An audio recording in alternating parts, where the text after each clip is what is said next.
నామములో మీకు సమర్పిస్తూ ఉన్నాము తండ్రి. ఆమేన్.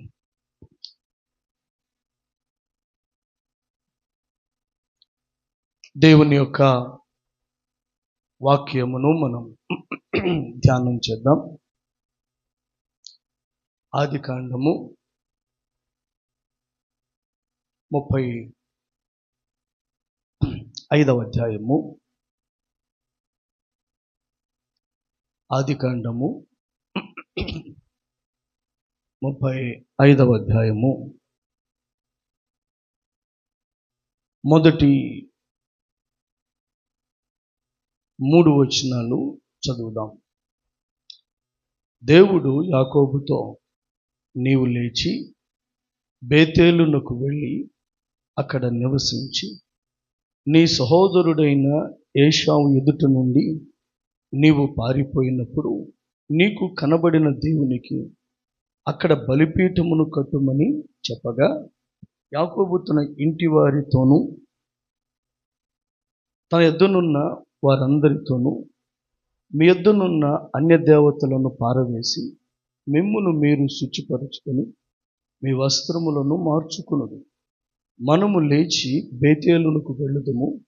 నా శ్రమ దినమున నాకు ఉత్తరమిచ్చి నేను వెళ్ళిన మార్గమున నాకు తోడయుండిన దేవునికి అక్కడ బలిపీఠము కట్టెదనని చెప్పాను. దేవుని యొక్క వాక్యమును మనం నేర్చుకుందాం. ఆదికాండము 35వ అధ్యాయము మొదటి 3 వచనాల్లో వ్రాయబడిన వాక్యములు ఒకసారి మొదట మనం అర్థం చేసుకుందాం చదువుబడిన భాగమును. ఇక్కడ అంటున్నాడు, ఒకరోజు దేవుడు యాకోబుతో మాట్లాడుతున్నాడు. ఏమిటంటే, నీవు లేచి బేతేలుకు వెళ్ళుము అంటున్నాడు. ఏమంటున్నాడు చెప్పండి? నీవు లేచి బేతేలుకు వెళ్ళుము అని చెప్పి ఆయన మాట్లాడుతున్నాడు. అని దేవుడు ఒక మాట అన్నాడు, నీవు లేచి బేతేలునకు వెళ్ళు.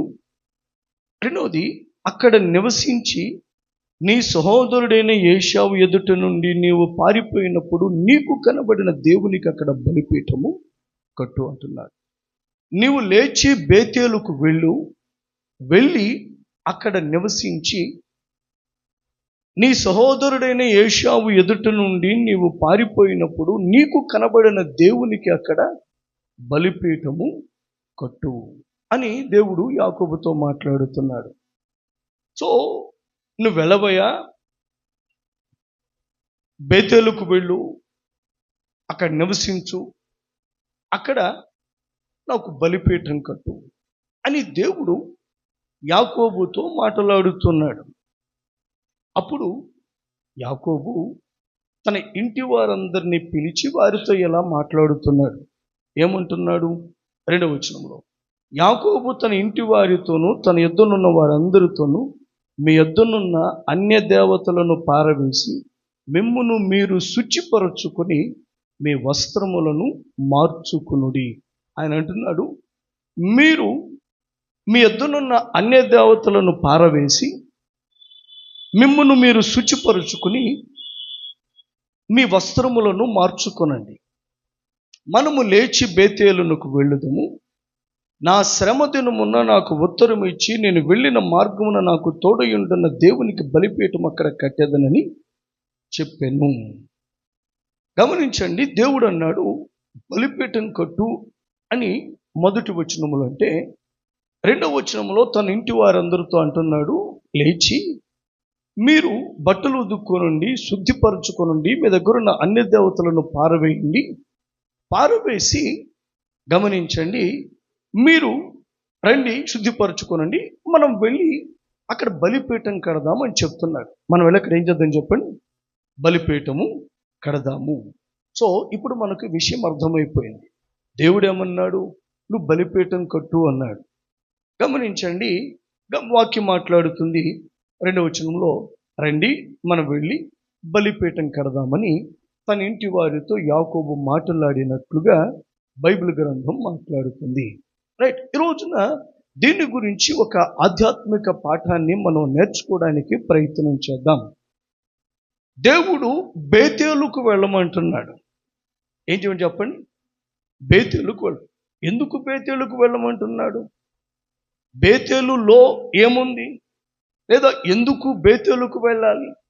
దేవుడు అంత ప్రత్యేకంగా ఎంచి బేతేలుకు వెళ్ళమని చెప్పవలసిన అవసరత ఏమొచ్చింది యాకోబుతో అనేది మనకు అర్థం కావాలంటే, మొదట యాకోబు జీవితంలో బేతేలేమో మనకు అర్థమైతే, యాకోబు జీవితంలో బేతేలు యొక్క విశిష్టత మనకు అర్థమైతే, దేవుడు మళ్ళీ ఎందుకు బేతేలుకు వెళ్ళమంటున్నాడో మనకు అర్థమవుతుంది. ఒక విషయం జ్ఞాపకం పెట్టుకోనండి, ఇంతకుముందు ఒక పర్యాయము యాకోబు బేతేలులో ఉన్నాడు. ఇప్పుడు మళ్ళీ దేవుడు అక్కడికే వెళ్ళు అంటున్నాడు. ఎక్కడికి వెళ్ళు అన్నాడు? ఆ బేతేలుకు వెళ్ళు అని దేవుడు మాట్లాడుతున్నాడు. అనగా 35వ అధ్యాయము మొదటి 2-3 వచనాలు మనం చదవగా మనకు అర్థమవుతున్నదంటే, నువ్వు లేచి బేతేలుకు వెళ్ళు. ఏం చేయి? నువ్వు లేచి బేతేలుకు వెళ్ళు, అక్కడికి వెళ్ళు అని మాట్లాడుతావు. అంటే ఎందుకంత ప్రత్యేకత యాకోబు జీవితంలో బేతేలుకు దేవుడు ఇస్తున్నాడు అన్నది మనకు అర్థం కావాలి. ఏంటి బేతేలు? బేతేలేమో ఇది మనం అర్థం చేసుకోవడానికి ప్రయత్నం చేద్దాం. చాలా జాగ్రత్తగానండి. మొదటిగా యాకోబు జీవితంలో బేతేలు ఏమో మనకు అర్థమైతే, ఎందుకు ఆ స్థలానికి దేవుడు వెళ్ళమంటున్నాడో మనకు అర్థమవుతుంది. ఆ మాట వింటున్నారు కదా? మొదట యాకోబు జీవితంలో బేతేలు విశిష్టత మనకు అర్థమైతే, దేవుడు ఎందుకు యాకోబుతో బేతేలుకు వెళ్ళమని చెప్తున్నాడో మనకు అర్థమవుతుంది. రైట్, ఎందుకు బేతేలుకు వెళ్ళమంటున్నాడో మనకు అర్థమవుతుంది. ఇప్పుడు మొదటిగా యాకోబు జీవితంలో బేతేలు యొక్క విశిష్టత ఎంతో మనం మాట్లాడదాం. మొదటి యాకోబు గురించి 2 మాటలు చెప్తాను. ఆ తర్వాత మొదటి సందర్భములో యాకోబు జీవితంలో బేతేలేమో మీతో మాట్లాడతాను. ఏమిటంటే జాగ్రత్త వినాలి. ఎవరు యాకోబు అంటే, అబ్రహామునకు వాగ్దాన పుత్రుడైనటువంటి ఇస్సాకు యొక్క 2 కవల పిల్లలలో చిన్నవాడు యాకోబు. మనందరికీ తెలుసు, కవల పిల్లలు నిమిషాల వ్యవధిలో పుడతారు. మొదటివాడు పుట్టిన కొద్ది నిమిషాలకు రెండోవాడు పుడతాడు. గమనించండి, సాధారణంగా ముందు పుట్టిన వానిని అన్న లేదా అక్క అని, తర్వాత పుట్టిన వారిని కొన్ని నిమిషాల తేడా అయినా చెల్లి లేదా తమ్ముడని చెప్పి మనం పిలుస్తూ ఉంటాం. చెల్లి లేదా తమ్ముడని మనం పిలుస్తూ ఉంటాం. సహజంగా అలాగున్న కవల సోదరుడు ఈ యొక్క యాకోబు. కవల సోదరుడు ఇస్సాకుకు యాకోబు. చాలా జాగ్రత్తగా ఈ మాటలు వినాలి. సో ఇప్పుడు ఎవరు యాకోబు? మొదటి సమాధానం, అబ్రహాము మనుమడు, ఇస్సాకు యొక్క చిన్న కుమారుడు. ఒక సందర్భంలో ఏమి జరిగిందంటే, గమనించండి, ఇస్సాకు పెద్దవాడై కన్నులు మందదృష్టి కలిగిన వాడి వయస్సు అయిపోగా, గమనించండి, ఇప్పుడు కుమారుడితో మాట్లాడుతున్నాడు. పెద్ద కుమారుడితో. సహజంగా అప్పటిదాకా పెద్ద కుమారుడితో అటాచ్మెంట్ ఎక్కువ ఇస్సాకుకు, చిన్న కుమారుడికి తల్లితో అటాచ్మెంట్ ఎక్కువ. ఈ సందర్భంలో ఏం జరిగిందంటే, పెద్ద కుమారుడుతో తండ్రి మాట్లాడుతున్నాడు ఇస్సాకు. మరి పెద్దోడా, నేను పెద్దవాడిని అయిపోయాను, నా మరణకాలం దగ్గర పడింది, నేను ఇదిగో చనిపోబోతూ ఉన్నాను. నువ్వేం చేస్తావంటే, వెళ్ళి నా కొరకు వేటాడి మాంసము తీసుకురా, నేను తిని నిన్ను దీవిస్తానురా అని చెప్పాడు. నేను తిని నేనేం చేస్తాను, నేను దీవిస్తాను అని చెప్పాడు. తిని నిన్ను దీవిస్తాను అని యాకోబు చెప్పగా, సరే తండ్రి మాట ప్రకారం వెళ్ళాడు ఏశావు, అన్నయ్య ఏశావు. అయితే విషయం ఏంటంటే, ఏశావు వెళ్ళాడు. ఆ తర్వాత ఈ మాటలు తండ్రి పెద్ద కుమారుడితో మాట్లాడుతున్నటువంటి మాటలు తల్లి విన్నది. ఆ తల్లి ఇప్పుడు చిన్న కుమారుడితో మాట్లాడుతుంది. ఇదిగో యాకోబు, నువ్వు వెళ్ళి ఇదిగో మందులో నుంచి ఒక పశువుని తీసుకురా, మీ నాన్న అన్నతో ఇలా చెప్పాడురా, ఆ దీవెన నీకు రావాలని నేను కోరుకుంటున్నాను. సో నీవు వెళ్ళి ఆ పశువును తీసుకునిరా, నేను సిద్ధపరుస్తాను, నీ తండ్రికి ఎలా ఇష్టమో నాకు తెలుసు, అలా వండి పెడతాను, వెళ్ళి ఈ వంటకం మీ తండ్రికి ఇవ్వు, నిన్ను దీవిస్తాడు అని చెప్పి చిన్న కుమారుడితో తల్లి చెప్పగా వెళ్ళాడు. మందలో నుంచి ఒక గొర్రెను తీసుకువచ్చాడు. తల్లి సిద్ధపరిచింది. వెళ్తుండగా చిన్న కుమారుడికి ఒక అనుమానం వచ్చింది. ఏమిటయ్యా ఈ అనుమానం అంటే, అమ్మా, అన్న రోమాలు కలిగిన వాడు, ఒంటి నిండా వెంట్రుకలు ఎక్కువ ఉంటాయి, నేను నున్నగా ఉంటాను. తండ్రి గనక తడిమి చూస్తే దీవెన సంగతి ప్రక్కన పెట్టు, నన్ను శపిస్తాడు ఈ మోసం చేసినందుకు. మరి ఎలాగంటే దాని దగ్గర కూడా నాకు ఒక ఐడియా ఉందిరా. ఇప్పుడు మనం చంపిన పశువు ఉంది కదా, ఆ చర్మం నీకు చుడతాను. అప్పుడు తండ్రిని నువ్వు తడిమినప్పుడు, నీ రోమాలు చూసినప్పుడు నువ్వు పెద్దవాడు అనుకుంటాడులే అన్నాడు. అన్నట్లుగానే సిద్ధపరిచిన మాంసము తీసుకువెళ్ళి తండ్రి అడిగాడు, ఎంతో తొందరగా నీకు ఎట్లా దొరికిందిరా పెద్దోడా అని అంటే అన్నాడు, దేవుడి పని కదా, దేవుడే చూపించాడు నాకు పశువును అని చెప్పి అబద్ధం ఆడాడు. ఆ తర్వాత ఇంకోటి ఏం జరిగింది, నీవెవరువు అంటే గమనించండి, నేను ఏషావును అన్నాడు, పేరు తప్పు చెప్పాడు. రెండవది నీ పెద్ద కుమారుడు అన్నాడు, తన స్థానాన్ని కూడా తప్పు చెప్పాడు. మొత్తానికి నీ స్వరమేదో తేడాగా ఉందిరా అని పిలిస్తే దగ్గరికి వచ్చాడు. తడిమి చూడగా రోమాలు ఉన్నాయి అంటున్నాడు. అవునరా, నువ్వు నా పెద్ద కొడుకువే అని చెప్పాడు. అలాగున తిని సమృద్ధిగా యాకోబును, చిన్నవాడిని యాకోబును దీవించాడు. ఆ తర్వాత జరిగిన సంభవాలు ఏమంటే కనుక ఈ విషయము తర్వాత వేటాడి వచ్చాడు, సిద్ధపరిచాడు. గబగబా తండ్రి దగ్గరికి వెళ్ళాడు పెద్ద కుమారుడు. అయ్యా వచ్చాను, ఇదిగో నీ కోరుకు నువ్వు అడిగావు కదా నాన్న, మాంసము తెచ్చాను, లే నన్ను తిని నన్ను దీవించంటే కనుక అప్పుడు పెద్దగా ఏడుస్తున్నాడు. ఎందుకు ముందు వచ్చిన వాడు ఎవడరా, దీవుళ్ళని ఇచ్చేసాను, ఇప్పుడు వచ్చావంటే కనుక అప్పుడు అర్థమైపోయింది, ఇదిగో చిన్నవాడి మోసం చేశాడు. అప్పుడు కోపములో ఏషావు అంటున్నాడు, నా సహోదరుని నేను చంపేస్తాను, నా సహోదరుని నేను చంపుతాను అని చెప్పి ఆయన మాట్లాడి ఉంటున్నాడు. ఆ తర్వాత ఆ విషయము తెలుసుకున్న యాకోబు భయపడుతున్నాడు. తల్లిదండ్రులు కూడా భయపడి యాకోబుని పిలిచేలా మాట్లాడాడు. అయ్యా, ఒక దినాన్ని ఇద్దరిని కోల్పోవటం మాకు ఇష్టం లేదురా.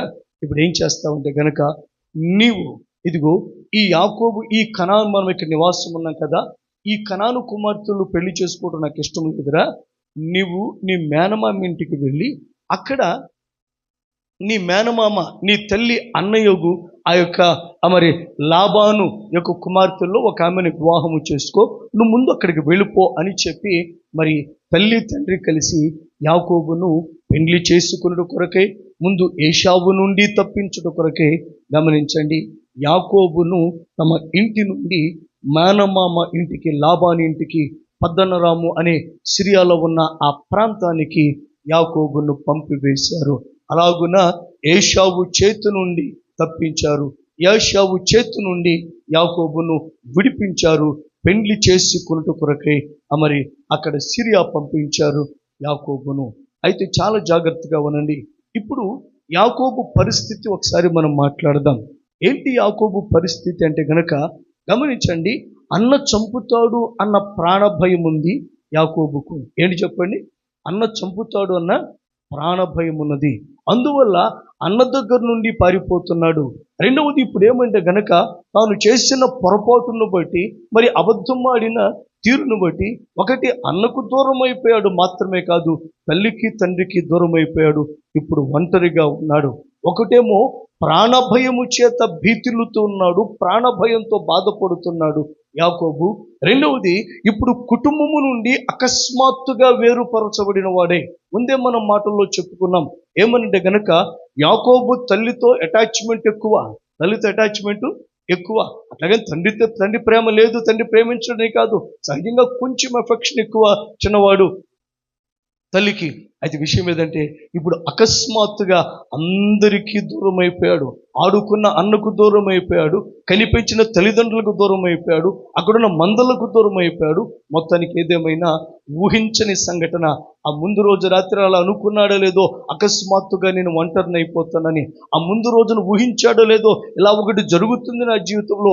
మరి ఎంతకాలం పెరిగిన ఇల్లు, ఎంతకాలం పెరిగిన తల్లిదండ్రులు, అందరినీ విడిచిపెట్టి వెళ్ళిపోతుంది. కానీ తెలీదు, అకస్మాత్తుగా ఒంటరితనము ఆవహించింది.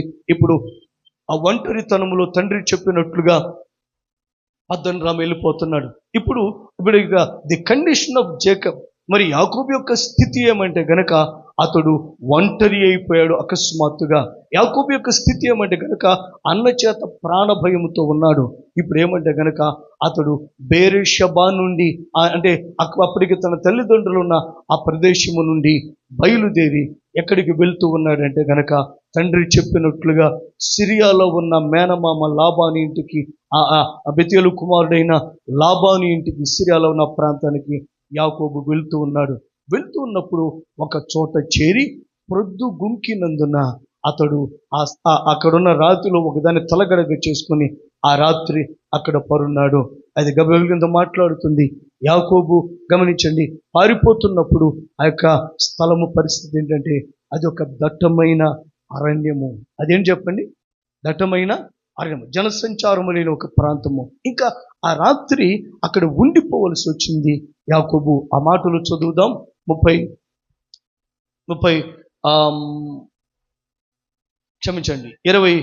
28వ అధ్యాయము 10వ వచనం చదువుదాం. 28వ అధ్యాయము 10వ వచనం. యాకోబు బెయేర్షెబా నుండి బయలుదేరి హారాను వైపు వెళ్ళుచు ఒక చోట చేరి ప్రొద్దు గుంకినందున అక్కడ ఆ రాత్రి నిలిచిపోయి ఆ చోటి రాళ్లలో ఒకటి తీసుకొని తనకు తలగడగా చేసుకుని అక్కడ పండుకొనెను. జాగ్రత్తగా ఆలకించండి. ఇప్పుడు యాకోబు ఇంటి నుండి ఒంటరితనముతోనూ ప్రాణభయముతోనూ బయలుదేరి వెళ్ళిపోతున్నాడు. ఇప్పుడు ఇంకొక మాట ఏమంటే గనక అతడు ఒక చోట చేరి ఆ రాత్రి అయిపోయింది గనక ఇక ముందుకు వెళ్ళలేని పరిస్థితులలో యాకోబు అక్కడ నిలిచిపోయి ప్రొద్దు గుంకినందున రాత్రి నిలిచిపోయి ఆ చోటి రాళ్లలో ఒక దానిని తలగడగా చేసుకుని అక్కడ పండుకొనెను. అక్కడ ఏం చేశాడు చెప్పండి, పండుకున్నాడు. యాకోబు తాను పారిపోతూ అక్కడ పండుకున్నాడు అనే వాక్యం వినబడుతుంది. దేవుని బిడ్డలారా, యాకోబు పారిపోతూ అక్కడ పండుకున్నాడు. ఎక్కడ పండుకున్నాడు? ఆ స్థలములో పండుకున్నాడు. అయితే విశేషం ఏదంటే ఆ ప్రాంతము పేరు లూజు అని చెప్పి ఇక్కడ మరి 18వ వచనము చివరిలో 19వ వచనంలో వ్రాయబడింది. మరియు అతడు ఆ స్థలమునకు బేతేలు అను పేరు పెట్టెను. అయితే మొదట ఆ ఊరి పేరు లూజు. ఏమి ప్రాంతమయ్యా వారు వచ్చింది అంటే బైబిల్ మాట్లాడుతుంది.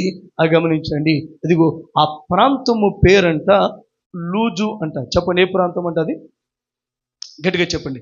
ఆ ప్రాంతము పేరు లూజు. దేవుని ప్రియ సంఘమా, లూజు లోనికి గమనించండి వచ్చి ప్రొద్దు గుంకినందున అక్కడ నిలిచిపోయి ఆ చోటి రాళ్లలో ఒక దానిని తలగడగా చేసుకుని అక్కడ పండుకొనెను.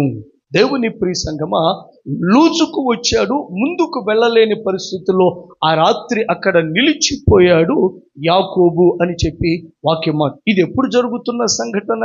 ఎప్పుడు జరుగుతున్న సంఘటన అంటే గనుక తాను అన్నను తండ్రిని మోసము చేసి పారిపోతున్నప్పుడు జరిగిన సంఘటన. అన్నను మోసం చేసి పారిపోతున్నటువంటి అప్పుడు జరిగిన సంఘటన.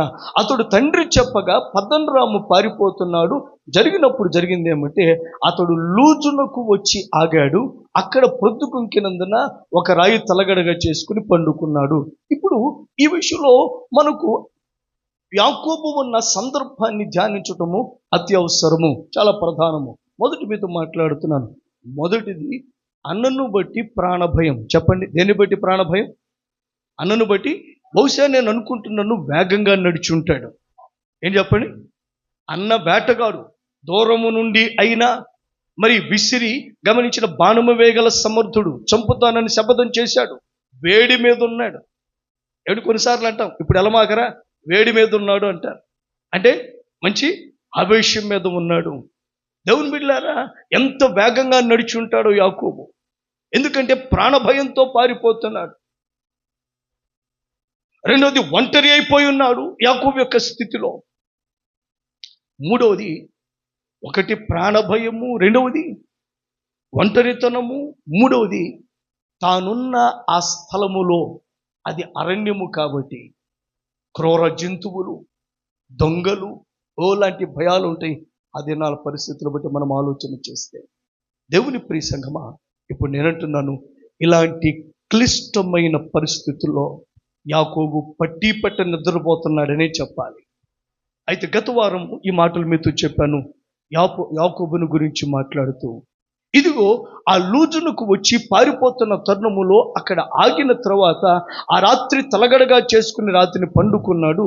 ఆ రాత్రి జరిగిన సంభవాలు గత వారం మాట్లాడాను.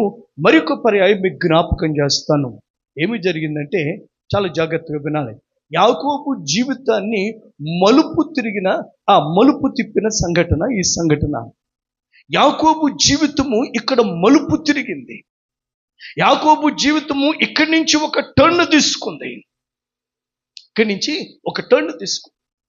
యాకోబు జీవితమును మలుపు తిప్పిన సంఘటన. యాకోబు జీవితములో గుర్తించదగిన ఒక ప్రధానమైన సంభవం ఇక్కడ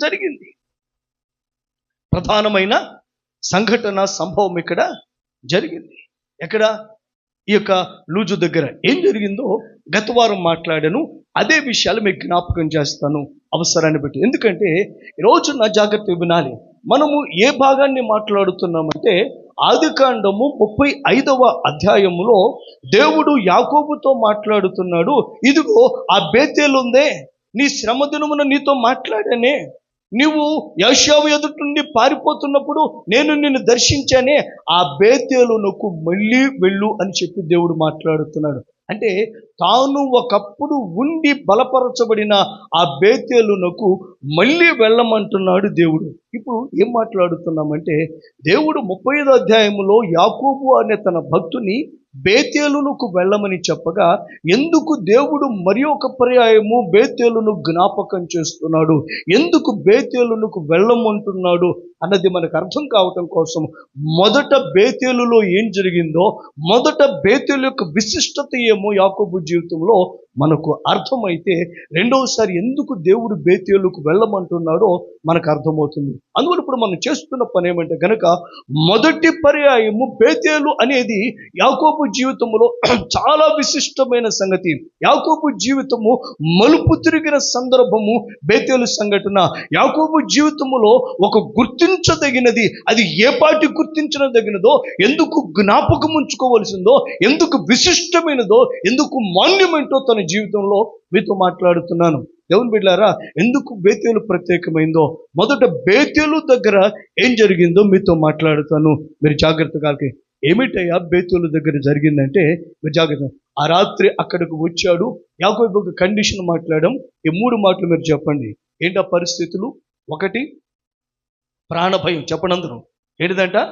ప్రాణభయం. 2వది ఒంటరితనం. చెప్పండి. 2వది ఒంటరితనం. 3వది అక్కడున్న స్థానిక పట్టి ఈ జంతువులు దొంగలు గుర్చిన భయము. ఇలాంటి భయముతోనూ ఒంటరితనముతోనూ ప్రాణాపాయముతోనూ అతను అపాయములో ఉన్నాడు, ప్రాణభయముతో ఉన్నాడు. 3వది అతడు ఒంటరితనములో ఉన్నాడు. అతని పరిస్థితి. అయితే యాకోబు ఈ 3 విధములైన పరిస్థితుల్లో ఉండగా అక్కడ లూజు అనే ప్రాంతానికి వచ్చిన తర్వాత ఒక సంఘటన జరిగింది. ఏమి జరిగిందంటే గనక మీరందరికీ గత వారం చెప్పిన ఒకసారి జ్ఞాపకం చేస్తున్నాను. ఏమి జరిగింది అంటే యాకోబునకు ఒక కల వచ్చింది. చెప్పండి, ఏమొచ్చింది? యాకోబునకు ఒక కల వచ్చింది. ఆ కలలో ఏమి జరిగిందో మీతో మాట్లాడతాను. ఆ కలలో ఒక నిచ్చెన భూమి మీద నుండి వేయబడింది ఆకాశానికి. దాని కొన ఆకాశము అంటింది లేదా ఆకాశములో ఉన్నది. అక్కడ ఏం జరుగుతున్నదంటే దేవదూతలు ఎక్కుచూ దిగుచూ ఉన్నారు. అతని కలలో ఒక నిచ్చెన కనబడింది. ఆ నిచ్చెన ఎంత పెద్దదంటే భూమి మీద నుండి ఆకాశమునకు వేయబడింది. ఆకాశం మీద దేవదూతలు దిగుచూ ఎక్కుచూ ఉన్నట్లుగా అతడు కలలో చూచాడు. కలలో చూచిన మరి ఒక ప్రధానమైన విషయం ఏదంటే అతడు ఆ కలలో చూడగా బైబిల్ చెప్తుంది ఆ యొక్క దూతలకు పైగా దేవుడు నిలిచి దేవుడు 3 విషయాలు యాకోబుతో మాట్లాడాడు. ఇవి చాలా ప్రధానం. ఇలా మాట్లాడాడు. మొదటిగా ఏమన్నాడంటే, యాకోబా, నీవు పండుకున్న ఈ స్థలము నీకు నీ తర్వాత నీ సంతతికి నేను ఇస్తాను అని చెప్పి దేవుడు మాట్లాడాడు. రెండవదిగా అన్నాడు, నీ సంతానము లెక్కకు ఇసుక రేణువుల వలె నేను చేస్తాను. గమనించండి, పడమటి నుండి తూర్పుకు, గమనించండి, ఉత్తరము నుండి దక్షిణానికి నీ సంతానమును వ్యాపింప చేస్తాను. నీ సంతానము వలన భూలోకములోని వంశాలన్నీ కూడా ఆశీర్వదించబడేటట్లుగా నీ సంతానాన్ని చేస్తాను అని చెప్పి దేవుడు యాకోబుతో మాట్లాడాడు. మూడవదిగా ఏం జరిగిందంటే, నేను నీకు తోడయుండి నువ్వు వెళ్ళు ప్రతి స్థలానికి నేను నీతో కూడా వచ్చి నిన్ను మరలా వెనుకకు తీసుకుని వస్తాను, నిన్ను ఆశీర్వదిస్తాను అని చెప్పాడు. ఈ 3 మాటలు కూడా గమనించండి, దేవుడు ఆ కలలో యాకోబుతో మాట్లాడినట్లుగా మనం చూడవచ్చును. కలలో యాకోబుతో మాట్లాడాడు. దాన్ని సులభంగా గుర్తుపెట్టుకోవడం కోసం గత వారంలో వాటికి 3 పేర్లు పెట్టాం. మొదటిది దేని గురించి మాట్లాడాడంటే, స్థలము గురించి మాట్లాడాడు. ఈ స్థలము నీకు నీ తరువాత నీ సంతతికి ఇస్తానని చెప్పాడు. మొదటి స్థలమును గురించి చెప్పాడు. రెండవది ఏం చెప్పాడంటే గనక స్థలాన్ని గురించి చెప్పాడు. సంతానం గురించి చెప్పాడు. నీ సంతానము లెక్కకు ఇసుకరేణువుల వలె నేను చేస్తాను. పడమటి నుండి తూర్పుకు, ఉత్తరం నుండి దక్షిణం వరకు మీరు 4 దిక్కులా వ్యాపిస్తారు. నీ సంతానము వల్ల భూలోకములోని వంశములన్నీ ఆశీర్వదించబడతాయని రెండవది సంతానము గురించి వాగ్దానం చేశాడు. మూడవది ఏమంటే గనక తాను తోడై ఉండబోతున్న ఆ సహాయమును గురించి మాట్లాడుతూ ప్రభు అన్నాడు, ఇగో యాకోబు, నేను నీకు తోడయుండి నీ వెళ్ళు ప్రతి స్థలమునకు నీతో వచ్చి నేను వెనుకకు తీసుకుని వస్తాను అని దేవుడు ఏం చేశాడంటే యాకోబుతో మాట్లాడాడు. సో దేవుడు గమనించండి, కలదర్శనములో కలను చూపించి మాట్లాడేటటువంటి 3 మాటలు ఇదిగో చూసాం. ఆ తర్వాత ఆ కల తర్వాత 3 సంఘటనలు జరిగినాయి. ఇవి కలలో దేవుడు యాకోబుతో మాట్లాడిన మాటలు. ఆ తర్వాత కల తర్వాత కూడా 3 ప్రధానమైన సంఘటనలు జరిగినాయి. అవి కూడా ప్రధానమైనవి. చాలా జాగ్రత్తగా వినండి. సో ఇప్పుడు అతడు పారిపోతూ ఒక స్థలానికి వచ్చి, ఆ ప్రాంతము పేరు లూజు, అక్కడికి వచ్చి ప్రొద్దుకుంకినందున ముందుకు వెళ్ళలేని పరిస్థితుల్లో, ఒక ప్రక్కన భయం ఉన్న, ఇక ఏమీ చేయలేని పరిస్థితుల్లో, ఒంటరితనముతో, ప్రాణభయంతో, అపాయంతో ఉన్న పరిస్థితుల్లో అతడు అక్కడ నిలిచిపోయి యాకోబు ఇదిగో ఆ రాత్రి పండుకొనగా ఒక కల కన్నాడు. ఆ కలలో జరిగింది ఒక నిచ్చెన, ఒక దూతలు ఎక్కుతూ దిగుతున్నారు. ఆ దూతలకు పైగా దేవుడు నిలిచి యాకోబుతో ఈ 3 విషయాలు మాట్లాడాడు. స్థలము గురించి, సంతానము గురించి, తాను చేయబోవు సహాయమును గురించి మాట్లాడాడు. ఆ తర్వాత యాకోబు నిద్ర మేల్కొని ఇలాగా గమనించండి, 3 సంఘటనలు తన జీవితంలో ఉన్నాయి. నిద్ర మేల్కొన్న తర్వాత మొదట చేసిన పని ఏమంటే, మీతో మాట్లాడుతాను, జాగ్రత్తగా ఉంది. మొదట చేసిన పని ఏంటంటే, తాను పండుకొనిన ఆ స్థలములో తాను తలగడగా చేసుకున్న రాతిని నిలిపి అని ఉంటుంది. ఆ తర్వాత 35వ అధ్యాయం చూస్తే కట్టించి అనే మాట కూడా మనం చూస్తాం. సరే, ఏదేమైనా విషయం ఏదంటే అక్కడ ఒక స్తంభాన్ని నిలిపాడు లేదా కట్టాడు. జరిగింది ఏమంటే గనక దాని కొనపైన నూనె పోసి దానికి బేతేలు అని పేరు పెట్టాడు. ఏం పేరు పెట్టాడు చెప్పండి? బేతేలు అని పేరు పెట్టాడు. ఇదిగో జరిగిన అంటే కల నుండి లేచిన తర్వాత యాకోబు జీవితంలో జరిగిన సంఘటనలో ఈ 3 సంఘటనలు మనం చూస్తాం. ఏమిటి అంటే గనక నంబర్ 1 బైబిల్ మాట్లాడుతున్నటువంటి విషయము, అతడు ఆ కొన మీద నూనె పోశాడు. రెండవది మీతో మాట్లాడుతాను. రెండవదిగా చేసిన పని ఏమంటే తనలో తాను ఇలాగా అనుకున్నాడు, అరే ఇదిగో ఇక్కడ నేను ఒంటరిని అనుకున్నాను, కాదు దేవదూతలు ఎక్కుచూ దిగుచూ ఉన్నారు. ఇది దేవుని మందిరమే కానీ వేరొకటి కాదు, ఇది పరలోకపు గవిని అని అనుకున్నాడు. ఏమనుకున్నాడు చెప్పండి? పరలోకపు గవిని అని చెప్పి తాను అనుకున్నట్లుగా, అగో ఇక్కడ పరలోకపు గవిని ఉంది, ఇది దేవుని మందిరమై ఉంటున్నది, ఇది దేవుని మందిరమై ఉంటుంది, ఇది పరలోకపు గవిని, ఇది దేవుని మందిరము అని చెప్పి యాకోబు తనలో తాను మాట్లాడుకుంటున్నాడు. ఇది దేవుని మందిరము అని చెప్పి ఆ అర్థం వచ్చినట్లుగా ఏం చేశాడంటే గనక బైబిల్ గ్రంథంలో దానికి ఆ బేతేలు అని పేరు పెట్టాడు. ఏం పేరు పెట్టాడు చెప్పండి? బేతేలు అని పేరు పెట్టాడు. గమనించండి, బేతేలు అని పేరు పెట్టాడు ఆ యొక్క మరి యాకోబు. అయితే ఇంకొక విషయం ఏదంటే కనుక చాలా జాగ్రత్తగా ఉండాలి. ఆ తరువాత జరిగిన సంభవాలు మనం యాకోబు జీవితంలో అంటే స్తంభమును నిలిపి అక్కడ జరిగింది ఏమంటే దానికి బేతేలు అని పేరు పెట్టాడు. అక్కడ ఇది పరలోకపు గవిని, ఇక్కడ దేవుడు ఉన్నాడు, నిశ్చయముగా దేవుడు ఇక్కడ ఉన్నాడు, ఇది పరలోకపు గవిని అని చెప్పి అనుకున్నాడు. మూడవదిగా గమనించండి, దేవునితో ఒక నిబంధన చేసుకున్నాడు. నిబంధన చేసుకున్నాడు. ఆ నిబంధనలో 2 భాగాలు ఉన్నాయి. మొదట ఏమనుకున్నాడంటే దేవుడు ఇక మీదట ఆయనే నా దేవుడు అని అనుకున్నాడు.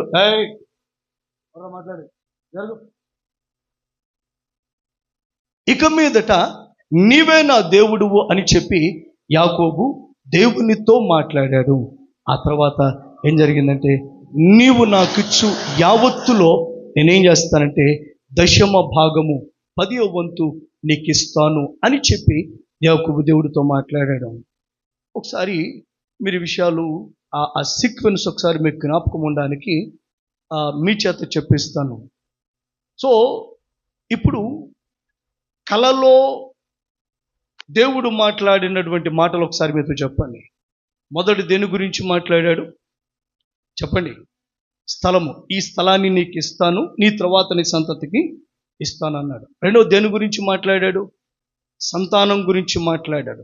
నీ సంతానాన్ని ఆశీర్వదిస్తాను, లెక్కకు ఇసుక రేణువుల వలె చేస్తాను, నీ సంతానము పడమటికి తూర్పుకు ఉత్తరానికి దక్షిణానికి వ్యాపిస్తారు, నీ సంతానము వలన భూలోకములోని వంశములన్నీ ఆశీర్వదించబడుతాయని చెప్పాడు దేవుడు.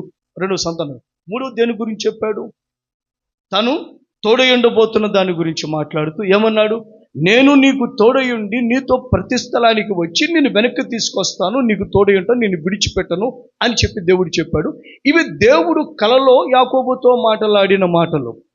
సో ఇప్పుడు ఆ కల ముగియగా ఉదయమున లేచి యాకోబు చేసిన పనులు 3 ఉంటున్నాయి. అది కూడా మాట్లాడదాం. మొదట చేసిన పని ఏంటిది? సో మొదట ఇలా మాట్లాడదాం సీక్వెన్స్. మొదట తాను ఇలా ఆలోచించుకున్నాడు. ఈ స్థలమున దేవుడు నన్ను దర్శించాడు, ఇక్కడ దేవుడు ఉన్నాడు, దేవుడు దేవదూతలు పైకి ఎక్కుచూ దిగుచున్నారంటే పరలోకపు గుమ్మం ఇక్కడ ఉంది కనుక ఇది దేవుని మందిరము అనుకొని ఆ స్థలానికి బేతేలు అని పేరు పెట్టాడు. ఏం చేశాడు చెప్పండి? మళ్ళీ చెప్తున్నాను. లేచిన తర్వాత ఇలా అనుకున్నాడు. ఏమనుకున్నాడంటే ఇక్కడ దేవుడు ఉన్నాడు. చెప్పండి, ఇక్కడ దేవుడు ఉన్నాడు. ఇది పరలోకపు గుమ్మము, ఇది పరలోకపు గుమ్మము మాత్రమే కాదు, ఇది దేవుని మందిరమే కానీ వేరొకటి కాదు అని అనుకున్నాడు. ఇది మొదటిది. రెండవది, అలా అనుకుని దానికి గుర్తుగా తనతో మాట్లాడిన దానికి, దేవుడు అక్కడ ఉన్నాడు అన్నదానికి, దేవుడు నాతో మాట్లాడినని సంధించాడు అన్నదానికి గమనించండి, గుర్తుగా అక్కడ ఒక స్తంభమును కట్టించాడు లేదా నిలిపాడు. నిలిపి దాని మీద నూనె పోసాడు అని వ్రాయబడింది. దాని మీద ఏం పోసాడు చెప్పండి? నూనె పోసాడు. ఇది రెండవది. మూడవది ఏమంటే కనుక ఒక నిబంధన చేశాడు. నిబంధనలో ఎన్ని భాగాల్లో నేను చెప్పాను? 2 భాగాలు. ఒకటేమో నీవు నా దేవుడువు, నీవు నా దేవుడు. రెండవది, నీవు నాకిచ్చు యావత్తులో సమస్తము నేను నీకు ఇస్తాను, సమస్తము నేను నీకు ఇస్తాను. దేవుని బిడ్డలారా, ఇలాగున దేవుడు ఆ నిబంధన చేశాడు. ఇప్పుడు చెప్పండి, యాకోబు చేసిన 3 పనులు చెప్పండి. మొదట తనలో తాను ఒక నిర్ణయానికి వచ్చాడు. తనలో తాను ఒక నిర్ణయానికి వచ్చాడు. రెండవది, స్తంభము నిలబెట్టి నూనె పోశాడు. మూడవది, దేవునితో ఒక నిబంధన చేశాడు. ఒకసారి చదువుదామా? సులువుగా ఉంటుంది. రైట్. 28వ అధ్యాయం ఆదికాండము. బైబిల్ చూడండి, మీకు ఇంకా సులభంగా మీ మనసులోకి హత్తుకుంటుంది. 28వ అధ్యాయము 18వ వచనం. 17 నుంచి చదువుకున్నాం. సరే, 16 నుంచి చదవాల్సిందే. యాకోబు నిద్ర తెలిసి నిశ్చయముగా యెహోవా ఈ స్థలమందున్నాడు, అది నాకు తెలియకపోయిననుకుని భయపడి, ఈ స్థలము ఎంతో భయంకరము, ఇది దేవుని మందిరమే కాదు, వేరొకటి కాదు, పరలోకపు గవిని ఇదే. సో మొదట ఏమనుకున్నాడు? హి థాట్ ఇన్ హిమ్, అంటే ఆయన తనలో తాను ఇలా అనుకున్నాడు. ఏమని అనుకున్నాడు? తనలో తాను అనుకున్నది ఏంటంటే, ఇదిగో ఇక్కడ దేవుడు ఉన్నాడు. ఏమనుకున్నాడు చెప్పండి? 16వ వచనం, యెహోవా ఈ స్థలమందున్నాడు. 17వ వచనం అంటాడు, ఇది దేవుని మందిరము. 17వ వచనం అంటాడు, పరలోకపు గవిని ఇది. ఏమన్నాడు చెప్పండి? 3 మాటలు. ఇక్కడ దేవుడు ఉన్నాడు. రెండవది, ఇది దేవుని మందిరము. మూడవది చెప్పండి, పరలోకపు గవిని ఇదే, పరలోకపు గవిని ఇదే అని చెప్పి దేవుడు తనలో తాను అనుకున్నాడు. రెండవది ఏం చేశాడు చూడండి, 18వ వచనంలో, తెల్లవారినప్పుడు యాకోబు లేచి తాను తనగడగా చేసుకున్న రాయిని తీసి స్తంభముగా నిలిపి దాని కొన మీద నూనె పోసాడు. మరియు అతడు ఆ స్థలమునకు బేతేలు పేరు పెట్టెను. అయితే మొదట ఊరి పేరు లోజు. ఇప్పుడు 18, 19 వచనాలు సారాంశం ఏంటంటే, ఒక స్తంభమును నిలిపి దాని కొన మీద నూనె పోసి ఇది బేతేలు అని అన్నాడు. తర్వాత ఏం చేశాడు? బేతేలు అనుకుని దాని కొన మీద బేతేలు, మొదట ఊరి పేరు లోజు. సో రెండవదిగా ఒక స్తంభమును నిలిపి దాన్ని ప్రతిష్ఠించి దానికి దేవుని మందిరం అర్థం వచ్చినట్లుగా బేతేలు అని పేరు పెట్టాడు. ఏం పేరు పెట్టాడు చెప్పండి? బేతేలు అని పేరు పెట్టాడు. రైట్. మూడవది ఏం చేశాడు చూద్దాం. మూడవదిగా చేసిన పని ఏంటంటే, జాగ్రత్త వినండి. మూడవదిగా చేసిన పని 20వ వచనం. అప్పుడు యాకోబు, నేను తిరిగి నా తండ్రి ఇంటికి క్షేమంగా వచ్చినట్లు దేవుడు నాకు తోడుయుండి నేను వెళ్ళుచున్న మార్గములో నన్ను కాపాడి తిండుకు ఆహారము ధరించుటకు వస్త్రము నాకు దయచేసిన యెహోవా నాకు దేవుడయ్యుండును. 22వ వచనంలో చివరి మాట, మరియు నీవు నాకిచ్చు యావత్తులో ఏం చేస్తాను? 10వ వంతు నిశ్చయముగా నీకు చెల్లించదనని మొక్కుకొనెను. దేవుని ప్రియ సంఘమా, ఇక్కడ మాట్లాడుతున్నటువంటి శ్రేష్టమైన మాట. ఈ 3 విషయాలు గుర్తున్నాయి కదా? ఏమని? కలలో దేవుడు మాట్లాడాడు. నిద్ర తెలిసిన తరువాత, మేల్కొన్న తరువాత యాకోబు చేసిన 3 పనులు. మొదట తనలో తాను ఒక నిర్ణయానికి వచ్చాడు. ఇది దేవుని మందిరము, దేవుడు మాట్లాడు స్థలము, ఇది పరలోకపు గవిని, యెహోవా ఈ స్థలములో ఉన్నాడు. రెండవదిగా స్తంభము నిలిపి దానికి నూనె పోసి ప్రతిష్ఠించి బేతేలు అని పేరు పెట్టాడు. మూడవది ఏం చేశాడు? ఒక నిబంధన చేశాడు. నీవు నా దేవుడవు, నెక్స్ట్ నా యావత్తులో నీకేం చేస్తాను? 10వ వంతు ఇస్తాను. ఇది యాకోబు చేసిన 3 పనులు. ఏం చెప్పండి? యాకోబు చేసిన 3 పనులు. సో ఇప్పుడు మనకు బేతేలు దగ్గర ఏం జరిగిందో అర్థమైపోయింది. మొదట లూజు వాస్తవానికి ఆ ప్రాంతం పేరు. దేవుడు మాటలాడగా, తాను ధైర్యపరచబడగా, తాను ఆదరించబడగా, తన దేవుని మాట తనకు అర్థము కాగా, దేవుని ప్రత్యక్షత తాను కనుగొనగా, దానికి దేవుడు ఉన్నాడు అని అర్థం వచ్చినట్లుగా, దేవుని మందిరం అని అర్థం వచ్చినట్లుగా బేతేలు అని పేరు పెట్టాడు యాకోబు. ఇప్పుడు చెప్దాం, బేతేలు దగ్గర ఏం జరిగింది అంటే, ఒక కల కన్నాడు. ఆ కలలో దేవుడు అతనికి వాగ్దానం చేశాడు. దేవుడు అతనికి ప్రత్యక్షమై అతనికి వాగ్దానం చేశాడు. ఆ కలలో దేవుడు అతనికి ప్రత్యక్షమై అతనికి వాగ్దానం చేశాడు. అతను ధైర్యపరిచాడు, అతన్ని బలపరిచాడు. సో ఇప్పుడు యాకోబు జీవితంలో బేతేలు సంఘటన చాలా ప్రధానం. బేతేలు దగ్గర జరిగిన సంఘటన చాలా ప్రధానమైంది.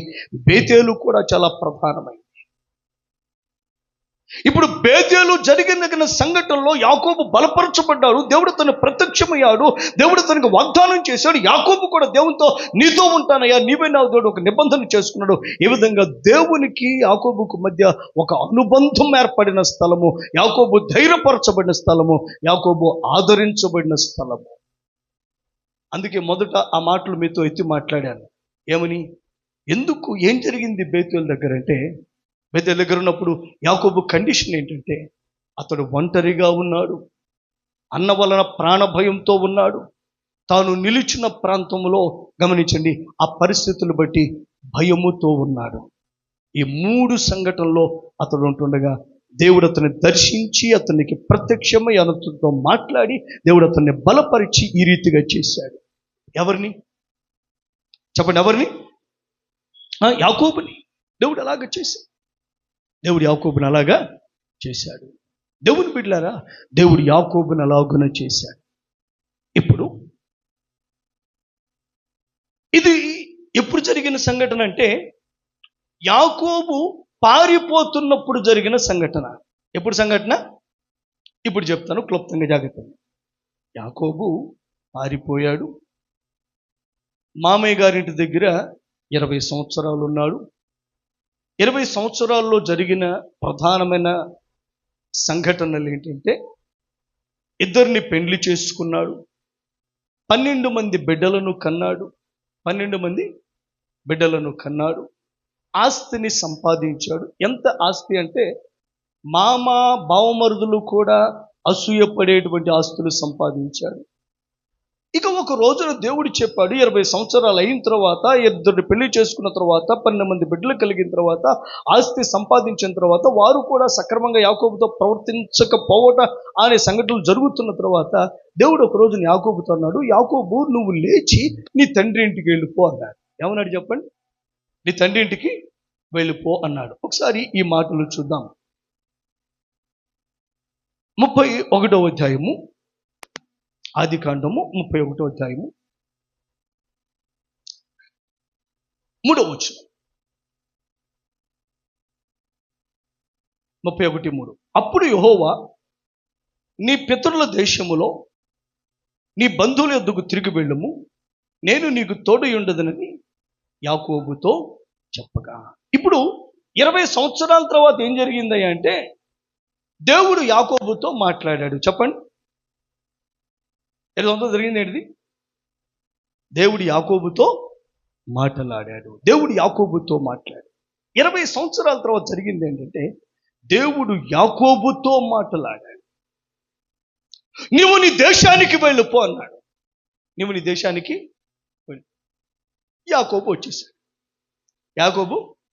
వచ్చేసాడు. వచ్చిన తర్వాత కొన్ని సంభవాలు జరిగిన చివరిలో మాట్లాడతాం.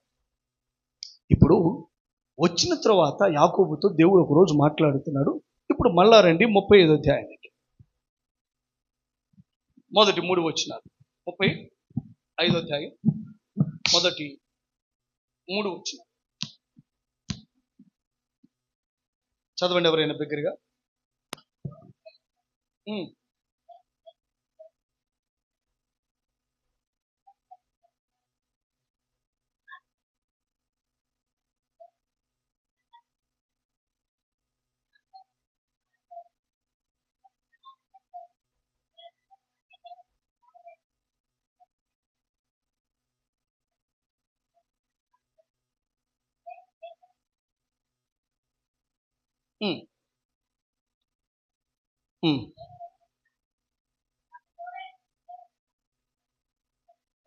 రైట్. సో ఇప్పుడు యాకోబు వెళ్ళేటప్పుడు బేతేలు సంఘటన జరిగింది. దేవుడు యాకోబుతో మాట్లాడాడు. యాకోబు నిబంధన చేశాడు. వెళ్ళి 20 సంవత్సరాలు ఉన్నాడు. 20 సంవత్సరముల తదుపరి యాకోబు తిరిగి వచ్చాడు. వచ్చిన తర్వాత ఒక రోజున మళ్ళీ ఎక్కడికి వెళ్ళమన్నాడు చెప్పండి? ఎక్కడికి వెళ్ళమన్నాడు? అది ప్రధానమైంది. అయితే ఎందుకు బేతేలుకు వెళ్ళమన్నాడంటే గనక మొదట యాకోబు జీవితంలో బేతేలు అంటూ మనం అర్థం చేసుకున్నాం. అయితే దానిని ఒక ఆర్డర్లో పెడదాం. బేతేలు యొక్క విశిష్టత ఏమో ఆర్డర్లో పెడదాం. ఇప్పుడు చూడండి 35వ అధ్యాయము మొదటి వచనములో దేవుడు యాకోబుతో, నువ్వు లేచి బేతేలునకు వెళ్ళి అక్కడ నివసించి నీ సహోదరుడైన ఏశావు ఎదుట నుండి నీవు పారిపోయినప్పుడు నీకు కనబడిన దేవునికి. ఇక్కడ బేతేలుకు వెళ్ళు అని చెప్తూ దేవుడు ఒక మాట అంటున్నాడు. ఏశావు ఎదుట నుండి నీవు పారిపోయినప్పుడు నీకు కనబడిన దేవునికి. అంటే దేవుడు ఏమంటున్నాడు?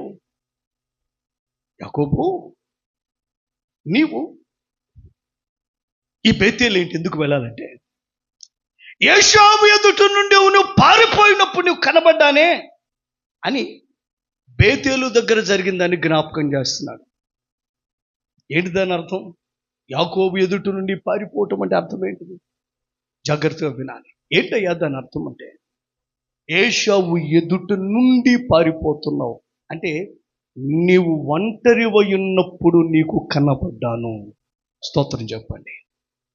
ఏశావు ఎదుట నుండి పారిపోతున్నావు అంటే ప్రాణ భయముతో ఉన్నప్పుడు నేను నీకు కనబడ్డాను. అదే మాట అంటాడు. ఎక్కడికి వెళ్ళాలంటే ఏ బేతేలు అంటే నీవు ఒంటరిగా ఉన్నప్పుడు నేను నీకు కనబడి దేవదూతలు కనపడ్డాము, నేను కనపడ్డాము, నీతో మాట్లాడాను. నువ్వు ఒంటరివి కావు, నేను నాను దూతలు నీతో ఉన్నామని నిన్ను ధైర్యపరిచి ఆదరపరిచి నేను ఉన్నాను అని నీకు కనబడ్డాను. చూసావు, నీవు ధైర్యపరచబడిన ఆ బేతేలుకు వెళ్ళు అంటున్నాడు. రెండవది, ఏశావు ఎదుట నుండి నువ్వు పారిపోతున్నప్పుడు, అంటే ప్రాణ భయముతో నువ్వు పారిపోతున్నప్పుడు, ప్రాణ భయముతో పారిపోతాడు.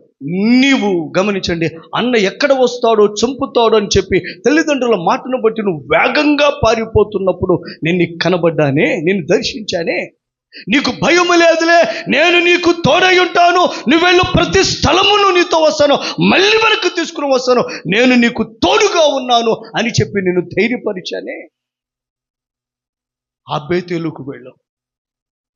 ఇప్పుడు యాకోబు జీవితంలో బేతేలు ఏంటంటే, తాను ఒంటరినని బాధపడుతున్నప్పుడు దేవుడు నేనున్నాను, నువ్వు ఒంటరివి కావు అని చెప్పి ధైర్యపరిచి ఆదరించి భరోసా ఇచ్చిన స్థలం. తాను ప్రాణ భయము చేత ఉన్నప్పుడు నువ్వు భయపడక్కర్లేదు, నేను నీకు తోడు ఉన్నాను, నువ్వు వెళ్ళు, ప్రతి స్థలమందు కూడా ఇంకను నీకు తోడు ఉంటానని చెప్పి తను ధైర్యపరిచిన స్థలము బేతేలు. ఒంటరితనము పోగొట్టబడిన స్థలము, వాగ్దానము చేయబడిన స్థలము, ప్రాణ భయము పోగొట్టబడి ధైర్యము భరోసా పొంది ఉన్న స్థలము, తాను ఒంటరిని కాదు దేవుడు తోడున్నాడని నిరూపించబడిన స్థలము బేతేలు. యాకోబు జీవితంలో దేవుడు అదే అంటున్నాడు, ఆ బేతేలుకు వెళ్ళు. నువ్వు ఒంటరిగా పారిపోతున్నప్పుడు, లేదు నేను నీతో ఉన్నానని, నువ్వు ఒంటరివి కావని సెలవిచ్చానే. నువ్వు ప్రాణ భయముతో ఉన్నప్పుడు నువ్వు భయపడని అవసరం లేదు, నేను నీకు తోడు ఉన్నాను, నువ్వు వెళ్ళి ప్రతి నీతో వస్తానని నీతో చెప్పానే. నీవు నేను దేవదూతలు నేను నీకు తోడు ఉన్నామని నీకు బయలుపరిచానే. ఇదిగో, నువ్వు ధైర్యపరచబడినా, నువ్వు బలపరచబడినా, నువ్వు ఆదరించబడినా, నీకు భరోసా ఇవ్వబడినా, నువ్వు తోడు కొరకు వాగ్దానము పొందుకున్నా ఆ బేతేలుకు వెళ్ళు అంటే దేవుడు అంటున్నాడు, నువ్వు బేతేలుకు వెళ్ళు అని గుర్తు చేస్తున్నాడు. ఎక్కడ నీవు ఆదరించబడ్డావో, ఎక్కడ బలపరచబడ్డావో, ఎక్కడ దేవుని కనుగొన్నావో, ఎక్కడ దేవుడు నీతో మాట్లాడాడో ఆ బేతేలుకు వెళ్ళు అంటున్నాడు. మళ్ళీ చెప్తాను, జాగ్రత్తగా వినండి. నీవు బలపరచబడిన, ధైర్యపరచబడిన, వాగ్దానములు ఇయ్యబడిన, భరోసా ఇవ్వబడిన, ఒంటరి కాదని నీకు తెలియపరచబడిన, దేవుడు తోడును పొందుకున్న ఆ శ్రేష్టమైన స్థలమునకు నీవు వెళ్ళు, ఆ బేతేలుకు వెళ్ళు. నువ్వే అన్నావు కదా బేతేలని, మళ్ళీ బేతేలుకు వెళ్ళు. మరి ఏం చెయ్యి? బేతేలుకు వెళ్ళు. సో ఇప్పుడు చెప్తున్నాను, దేవుడు బేతేలుకు వెళ్ళమని ఆ బేతేలు దగ్గర ఏం జరిగిందో గుర్తు చేస్తున్నాడు. ఆ మాట విన్నారా? బేతేలుకు వెళ్ళమని దేవుడు, ఏం జరిగింది బేతేల్లో? నువ్వు ఒంటరిగా ఉన్నావు, నువ్వు ఒంటరివి కాదని ధైర్యపరచబడ్డావు, నువ్వు ప్రాణభయంతో ఉన్నావు, నేను నీకు తోడు ఉన్నానని వాగ్దానం ఇవ్వబడ్డావు. ఇదిగో నేను ఏమీ లేను అని అనుకుంటున్నావు, నువ్వు ఏం చేయాలి అర్థం కాని స్థితిలో ఉన్నావు, నేను నీకు తోడు నడిపించి వెనక్కి తీసుకొస్తానని గమ్యము తెలియని స్థితిలో, అనిశ్చితిలో ఉండగా నువ్వు ఒక గమ్యము బోధించబడ్డావు. అట్టి శ్రేష్టమైన స్థలానికి మళ్ళీ వెళ్ళు అంటున్నాడు. మళ్ళీ ఇప్పుడు రెండవది, సో దేవుడు అలాగే చెప్పాడు, దాన్ని జ్ఞాపకం చేసి, ఏశావు ఎదుట నుండి నీవు పారిపోతున్నప్పుడు నీకు కనబడిన దేవునికి అక్కడ బలిపీఠం కట్టు, ఆ బేతేలు అంటున్నాడు. అది ఏం జ్ఞాపకం చేస్తున్నాడు? నువ్వు ఒంటరిగా ఉన్నప్పుడు నిన్ను దర్శించి నీకు తోడు ఉన్నానని చెప్పిన స్థలము, గమ్యము తెలియని స్థితిలో బోధించబడుతున్నప్పుడు నేను నీతో మాట్లాడి నీకు గమ్యమును బోధించిన ఆ స్థలము, ప్రాణ భయంతో ఉన్నప్పుడు నీకు పర్వాలేదు, నా తోడు నీకు ఉన్నదని నీకు బోధించబడిన స్థలము, అక్కడికి వెళ్ళంటున్నాడు. ఇప్పుడు దేవుడు ఇలా చెప్పిన తర్వాత ఇప్పుడు యాకోబు తన ఇంటి వారితో మాట్లాడుతున్నాడు. యాకోబు తన ఇంటి వారితో ఏం మాట్లాడుతున్నాడు? యాకోబు తన ఇంటి వారితో, రండి మనం వెళ్ళి అక్కడికి వెళ్దాం. ఎక్కడికి వెళ్దాం చెప్పండి? బేతేలుకు వెళ్దాం. మనం వెళ్ళి అక్కడ బలిపీఠం కడదాం. అక్కడ ఏం కడదాం? బలిపీఠము కడదాం అని చెప్తున్నాడు. అని చెప్తూ ఒక మాట మాట్లాడతాడు, బేతేలు గురించి గుర్తు చేసుకుంటూ. ఏం మాట్లాడతాడంటే, ఒకసారి అక్కడ చూడండి, 2వ వచనం. అక్కడ బలిపీఠం కట్టుమని చెప్పగా యాకోబు తన ఇంటి వారితో తన ఇద్దరున్న వారందరితో, మీ ఇద్దరున్న అన్య దేవతలను పారవేసి మిమ్మును మీరు శుచిపరుచుకొని మీ వస్త్రములు మార్చుకుని మనము లేచి బేతేలునకు వెళ్ళుదము, నా శ్రమ దినమున నాకు ఉత్తరం ఇచ్చి నేను వెళ్ళిన మార్గమున నాకు తోడయుండని దేవునికి అక్కడ బలిపీఠము. ఏమన్నాడు? నా శ్రమ దినమున నాకు ఉత్తరం ఇచ్చి నేను వెళ్ళిన మార్గము నాకు తోడయుండిన. తలపైకెత్తండి. యాకోబు ఏమన్నాడు? ఆ బేతేలును జ్ఞాపకం చేస్తూ దేవుడు అన్నాడు, ఒంటరిగా ఉన్నప్పుడు యేషోవు ఎదుటిని పారిపోతున్నప్పుడు నేను నీకు కనబడి ధైర్యపరిచాను కదా, ఆ బేతేలుకు వెళ్ళమని దేవుడు అంటుంటే యాకోబు అంటున్నాడు, నా శ్రమ దినమును నాకు తోడయున్న దేవునికి అక్కడ బలిపీఠం కడతాను. స్తోత్రం చెప్పండి, హల్లెలూయా. ఇప్పుడు బేతేలు గురించి ఏమంటున్నాడు? నా శ్రమ దినమున దేవుడు నాకు తోడు ఉన్నాడు. ఇదిగో నా శ్రమలో నేను ఉండగా, ఏంటా శ్రమ? ఇందాక చెప్పుకున్నట్లుగా ప్రాణభయము, గమ్యము తెలియని స్థితి, అపాయములో ఉన్న పరిస్థితి, గమనించి ఒంటరితనము, ఈ పరిస్థితులన్నిట్లో ఉంటుండగా నా శ్రమ దినమున నాకు తోడయున్న నా దేవునికి. ఇప్పుడు బేతేలు శ్రమలో దేవుని తోడు దొరికిన స్థలమని యాకోబు అంటున్నాడు. నీ ఒంటరితనము పోయిన స్థలము, నీవు ధైర్యపరచబడిన స్థలము, నీకు వాగ్దానము దొరికిన స్థలం అని చెప్పి దేవుడు అంటుంటే యాకోబు అంటాడు, అవునవును, నా శ్రమ దినమున నేను దేవుడు నాకు ప్రత్యక్షమై నా శ్రమను పోగొట్టినటువంటి ఆ స్థలము. ఇప్పుడు ఎలా చెప్తున్నాను? ఏమిటి బేతేలు అని అంటే, గమనించండి, తన ఒంటరితనములో ఉన్నప్పుడు నువ్వు ఒంటరివి కాదు, నేను దూతలు నీతో ఉన్నాము అని ఒక ధైర్యం ఇచ్చి భరోసా ఇవ్వబడిన స్థలము. ఏం జరగబోతుందో తెలియని ఒక అగమ్య గోచరమైన పరిస్థితుల్లో ఉంటుండగా నేను నీకు తోడై ఉంటాను, నువ్వు వెళ్తావు, నీ తిరిగి వస్తావని దేవుని చేత ఒక వాగ్దానం ఇవ్వబడిన స్థలము. ఇప్పుడు యాకోబు అంటాడు, నా శ్రమ దినమున నాకు తోడయుండిన. ఏమంటాడు యాకోబు? చూడండి, నా శ్రమ దినమున నాకు ఉత్తరం ఇచ్చి నేను వెళ్ళిన మార్గమున నాకు తోడయుండిన దేవునికి అక్కడ బలిపీఠము కట్టేదనని చెప్పండి. నా శ్రమ దినమున నాకు ఉత్తరం ఇచ్చిన దేవుడు. చెప్పండి, నాకు ఉత్తరం ఇచ్చిన దేవుడు. జాగ్రత్తగా మాట్లాడు. నా శ్రమ దినమున నాకు ఉత్తరం ఇవ్వబడింది. బేతేలు దగ్గర శ్రమకు సమాధానం ఇవ్వబడింది. శ్రమలో నుండి విడుదల దొరికింది, శ్రమలో క్షేమము దొరికింది యాకోబుకు బేతేలు దగ్గర అంటున్నాడు. దేవుడు ఒక విషయాన్ని జ్ఞాపకం చేశాడు. బేతేలు దగ్గర ఏం జరిగిందో ఆ తర్వాత యాకోబు కూడా బేతేలు దగ్గర ఏం జరిగిందో జ్ఞాపకం చేశాడు. దేవుడేమో నీ ఒంటరితనం పోగొట్టబడింది, నీకు వాగ్దానము చేయబడింది, నీకు ధైర్యం వచ్చింది అని దేవుడు అంటే యాకోబు అవునవును, నా శ్రమ దినములో నాకు ఉత్తరం దొరికింది, నా శ్రమ పోగొట్టబడిందని యాకోబు అంటున్నాడు. సో ఈ రెండు మాటలు బేతేలు యొక్క విశిష్టతలు మనకు తెలియపరుస్తున్నాయి. ఏం చెప్పండి? బేతేలు యొక్క విశిష్టతలు. ఇంకో మాట కూడా చూద్దాం. బేతేలు యొక్క విశిష్టత 31వ అధ్యాయము 13వ వచనం. 31వ అధ్యాయం 13వ వచనం. నీవెక్కడ స్తంభము మీద నూనె పోసితివో, ఎక్కడ నాకు మ్రొక్కుబడి చేసితివో, ఆ బేతేలు దేవుడు నేనే. ఇప్పుడు నీవు లేచి ఈ దేశములో నుండి బయలుదేరి నీవు పుట్టిన దేశం తిరిగి వెళ్ళమని నాతో చెప్పాడు. తలపైకి బేతేలుకు వెళ్ళమన్నప్పుడు లేదా తన దేశానికి వెళ్ళమన్నప్పుడు ఏం జరిగిందో చెప్తున్నాడు. తన భార్యలతో మాట్లాడుతున్నటువంటి మాటలు, అమ్మా లేచి నా దేశానికి వెళ్ళమన్నాడు దేవుడు.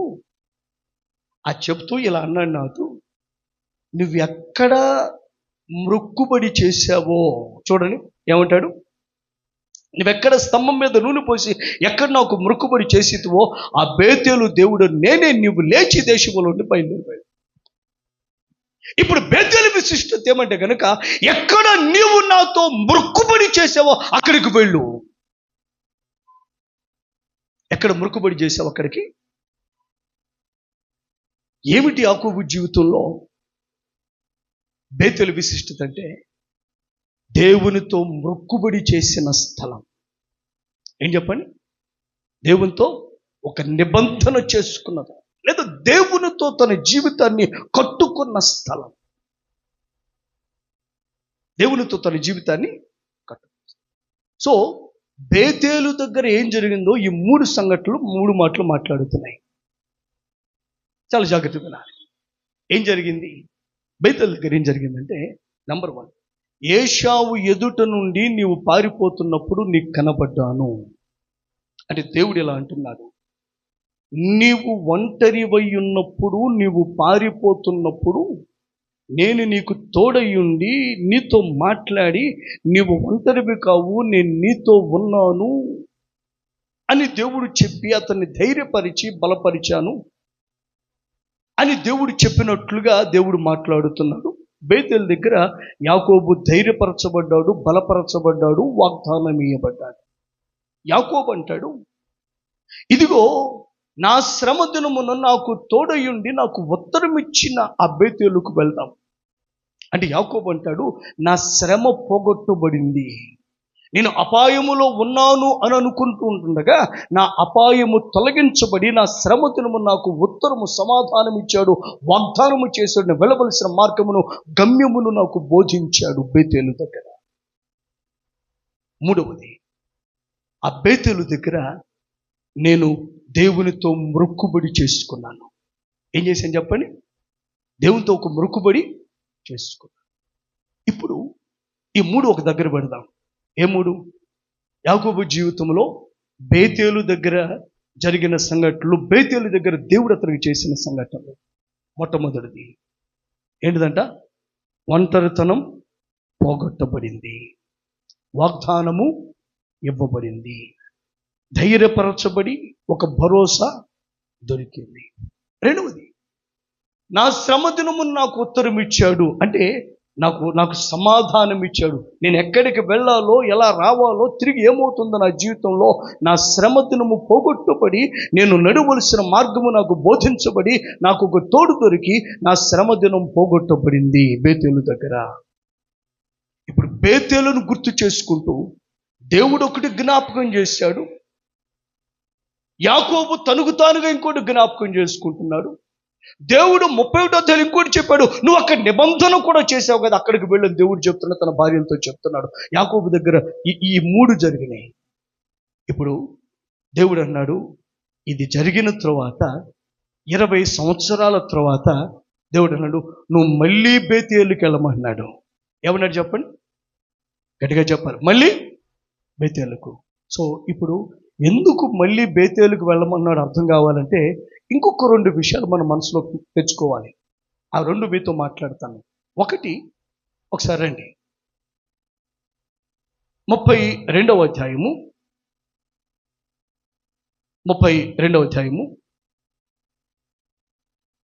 వచనం.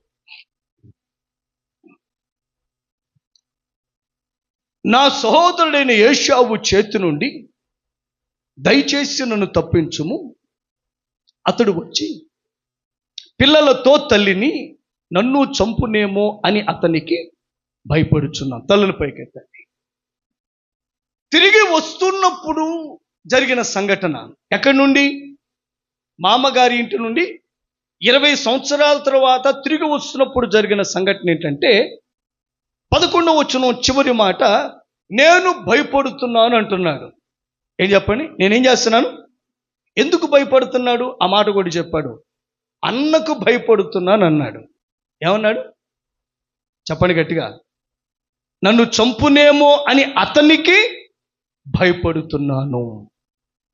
సో తిరిగి వస్తూ యాకోబు ఒక ప్రార్థన చేస్తున్నాడు దేవునికి, అయ్యా నా అన్నకు నేను భయపడుతున్నాడు, నన్ను, నా పిల్లలను, తల్లులను చంపుతాడేమో అని భయపడుతున్నాడని తాను భయపడి ప్రార్థన చేస్తున్నాడు. జాగ్రత్త వినాలి. యాకోబు తిరిగి వస్తూ భయపడ్డాడు. భయపడి ఏం చేస్తున్నాడు? ప్రార్థన చేస్తున్నాడు. భయపడి. సో ఇలాగ ఎందుకు భయపడుతున్నాడు మీరు చెప్పాలి ఇప్పుడు నాకు. ఎందుకు భయపడుతున్నాడు? అన్న చంపుతాడేమో అని భయపడుతున్నాడు. రైట్, ఇంకోటి చూపిస్తాను. 34వ అధ్యాయము 30వ వచనం. 30 అప్పుడు యాకోబు షిమ్యోనును లేవీని చూచి, మీరు నన్ను బాధపెట్టి ఈ దేశ నివాసులైన కనానీయులలోను పెరిచీయులలోను అసహ్యునుగా చేసితిరి. నా జనసంఖ్య కొంచెమే, వారు నా మీదికి గుంపుగా వచ్చి నన్ను చంపెదరు, నేను నా ఇంటి వారును నాశనమగుదమని చెప్పాను. తలపైకెత్తారు. ఇప్పుడు 32వ అధ్యాయములో అన్నకు భయపడ్డాడు. 34వ అధ్యాయములో పెరిజ్జీయులకు కనానీయులకు భయపడుతున్నాడు. ఎవరికి భయపడుతున్నాడు చెప్పండి? పెరిజ్జీయులకు. ఎందుకు భయపడుతున్నాడు? తిరిగి వచ్చిన తర్వాత జాగ్రత్త వినాలి. 32వ అధ్యాయములో 20 సంవత్సరాల క్రితము అన్న చేసిన మోసం అన్నకి ఇంకా జ్ఞాపకం ఉందేమో, అందువల్ల నన్ను చంపుతాడేమో అన్నగా భయపడ్డాడు. దేవుడు దాన్ని అక్కడతో సాల్వ్ చేసి, నేనున్నానులే, నువ్వు భయపడొద్దు అని అతను ఆశీర్వదించి అతని పేరు మార్చి అతను దీవించాడు. మొత్తానికి ఆ విషయం పట్ల కొంత ధైర్యం వచ్చింది. ఇప్పుడు మరలా ఇంకొక సంఘటన జరిగింది. మళ్ళీ భయపడుతున్నాడు యాకోబు. మీరు బాగా వినాలి. 32వ అధ్యాయంలో భయపడ్డాడు. ఎవరికి భయపడ్డాడు? గట్టిగా చెప్పండి. అడిగినప్పుడు సమాధానం చెప్పండి. ఎవరికి భయపడ్డాడు? ఫైన్. నెక్స్ట్ 34వ అధ్యాయంలో ఎవరికి భయపడుతున్నాడు? కనానీయులకు. అంటే ఆ ఏ దేశం తండ్రి దేశం అని చెప్పాడు, అక్కడికి వచ్చిన తర్వాత ఆ స్థానికులకు భయపడుతున్నాడు. వారు వచ్చి నన్ను చంపేదరేమో అని భయపడుతున్నాడు. వారు వచ్చి నన్ను చంపేదరేమో అని భయపడుతున్నాడు యాకోబు. వారు వచ్చి నన్ను చంపేదరేమో అని యాకోబు భయపడుతున్నాడు. ఎందుకు భయపడుతున్నాడు చెప్తా వినండి. వచ్చిన వెంటనే జరిగింది ఏంటంటే, దేవుడు వెళ్ళమన్నాను వచ్చాడు, సొంతంగా వచ్చాడా? వెళ్ళమన్నాడు వచ్చాడు. వచ్చిన తర్వాత జరిగింది ఏంటంటే, 11 మంది తర్వాత ఒకటే కూతురు. 11 మంది తర్వాత ఒకటే కూతురు. తర్వాత 12వ పుట్టాడు. సో ఒకటే కూతురు దీనా. వారు ఆ ప్రాంతానికి కొత్తగా వచ్చారు. ఆ దేశపు కుమార్తెలను చూడవెళ్ళి వాళ్ళతో ఫ్రెండ్షిప్ చేసుకోవడానికి వెళ్ళింది. అప్పటి స్థానిక రాజు కుమారుడు ఆమెను ఇష్టపడి ఆమెను పాడు చేశాడు.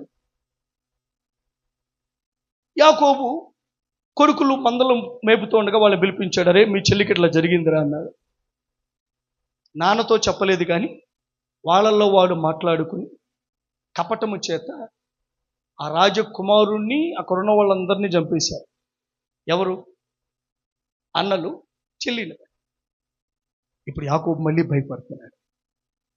అరే, నేనేదో సమాధాన పడతారు, మీరు సలహా చెప్తారు, నేను ముసలోడిని అయిపోయిన మీ కుర్రోళ్ళు ఉన్నారు, ఏం చెప్తారు చెప్తారంటే, మీరు ఇంకా ఘోరం చేశారు పరిస్థితులు. నాకు భయం వేస్తుంది. వాళ్ళు వచ్చి నన్ను చంపుతారు, వాళ్ళు వచ్చి నన్ను చంపుతారు అని యాకోబు భయపడుతున్నాడు. సో వచ్చేటప్పుడు అన్నకు భయపడ్డాడు. దేవుడు సర్ది చెప్పాడు. మళ్ళీ ఒక సంఘటన జరిగింది. మళ్ళీ ఇప్పుడు స్థానికులైన కనానీయులకు పెరిజ్జీయులకు భయపడుతున్నారు. ఇది 34లో జరిగింది. ఇక 35లో మాట్లాడుతా లాభం లేదు.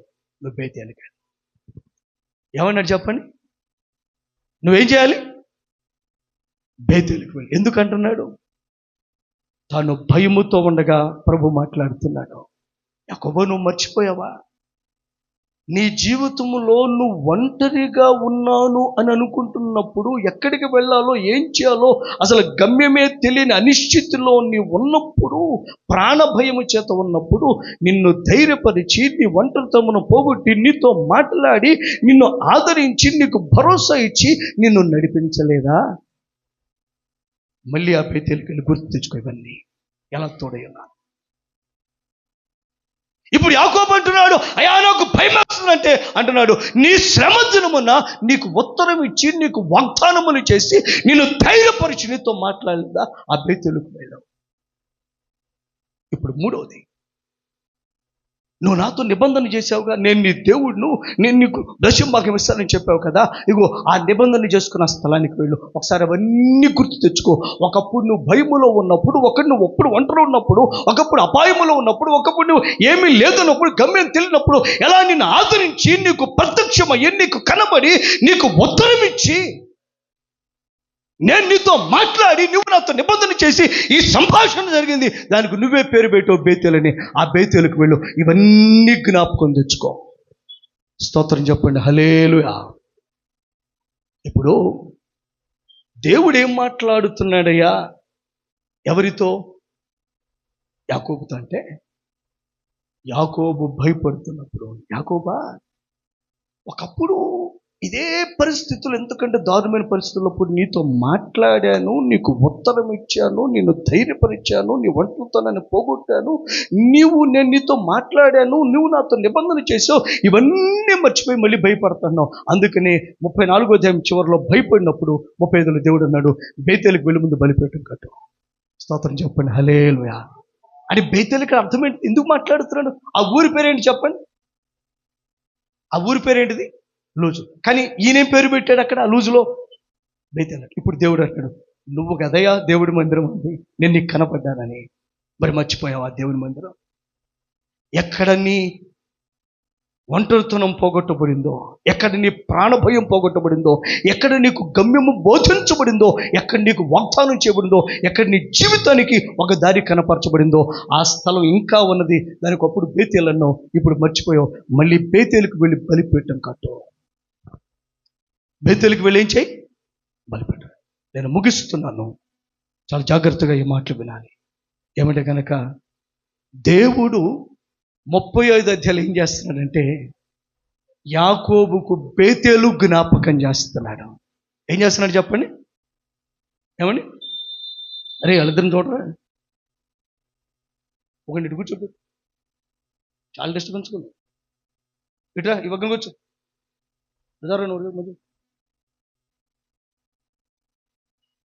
ఒకలే ఈ పక్కన కూర్చో. రై అటు పక్కన వెనకరా, వెనకొచ్చు, అక్కడ కూర్చో. పెద్దలు సముదాయించాలి, తెలియట్లే పక్కన నా డిస్టర్బెన్స్.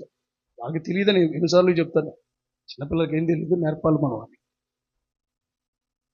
దేవుని ప్రియబిడ్డలారా, ఎందుకు ఈ మాట చెప్తున్నానంటే దేవుడు యాకోబుతో ఏం మాట్లాడుతున్నాడంటే దేవుని మందిర విశిష్టతను జ్ఞాపకం చేస్తున్నాడు. యాకోబు అన్నాడు, నా అన్నకు భయపడతానన్నాడు. మళ్ళీ వచ్చాడు, వాళ్ళని చంపుతారు, నాకు భయం వేస్తుంది అన్నాడు. దేవుడు అన్నాడు, యాకోబు నువ్వు ఇంకా మారలేదా? అంటే మారలేదని కాదు, కానీ మర్చిపోయావయ్యా నువ్వు. ఒకప్పుడు ఇంతకంటే ఘోరమైన భయాల్లో ఉన్నప్పుడు నేను నీతో మాట్లాడాను, నిన్ను ధైర్యపరిచాను, నీకు కనబడ్డాను, నీకు ప్రత్యక్షమయ్యాను, నీకు ఉత్తరం ఇచ్చాను, నీకు వాగ్దానం చేశాను, నిన్ను ధైర్యపరిచి నీకు భరోసా ఇచ్చి నిన్ను ఆదరించగా అవన్నీ మర్చిపోయి మళ్ళీ భయం అన్నావు. లాభం లేదు, మళ్ళీ ఒకసారి అక్కడికి వెళ్ళావు, అవన్నీ గుర్తు చేసుకో. మళ్ళీ ఒకసారి ఏం చేయి నువ్వు అనగా, తాను భయములో ఉన్నప్పుడు, ఇబ్బందులో ఉన్నప్పుడు దేవుని మందిరం యొక్క ప్రాముఖ్యతను ఎత్తి చెప్తున్నాడు. నువ్వు మందిరానికి వెళ్ళు, బలిపీఠం కట్టు. స్తోత్రం చెప్పండి, హల్లెలూయా. నువ్వు కదా ఇక్కడ దేవుడు ఉన్నాడనండి, నువ్వు కదా ఇక్కడ దేవుడు నాతో మాట్లాడాడనండి, నువ్వు కదా ప్రభువా నేను నీతో ఉంటాను, నాకు దొరికావు, నువ్వు కదా దేవుని మందిరం అంది, నువ్వు కదా ఇది పరలోపు గవిన అంది. మరి మర్చిపోయావా?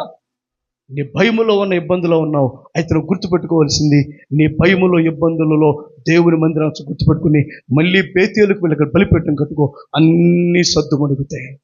స్తోత్రం చెప్పండి, హల్లెలూయా. తాను జాగ్రత్తగా మాటలు వినాలి.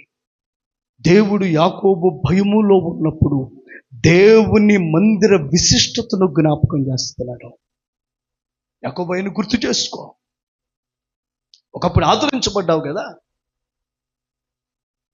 ఒకప్పుడు ధైర్యపరచబడ్డావు కదా, ఒకప్పుడు మార్గం బోధించబడ్డావు కదా, ఒకప్పుడు వాగ్దానం చేయబడ్డావు కదా. ఇవన్నీ గుర్తు తెచ్చుకోవయ్యా. మళ్ళీ బేతేలుకు వెళ్ళి బలిపీఠం కట్టునేవో. ఒకప్పుడు ఇదే బేతేలు దగ్గర నీతో మాట్లాడా, మళ్ళీ భయం అన్నావు, మళ్ళొకసారి వెళ్ళావు. రోజున దేవుని బిడ్డలమైన మనకు పాఠము, ఒకవేళ ఇంక నువ్వు భయములో మరొకసారి ఇబ్బందులో ఉన్నట్లయితే ప్రభుని మాట్లాడుతున్నాడు. ఏంటి కంగారు? ఒకప్పుడు ఇదే ఒంటరితనం ఉన్నప్పుడు నిన్ను ఆదరించలేదా? ఇదే భయములో ఉన్నప్పుడు తోడై ఉండలేదా?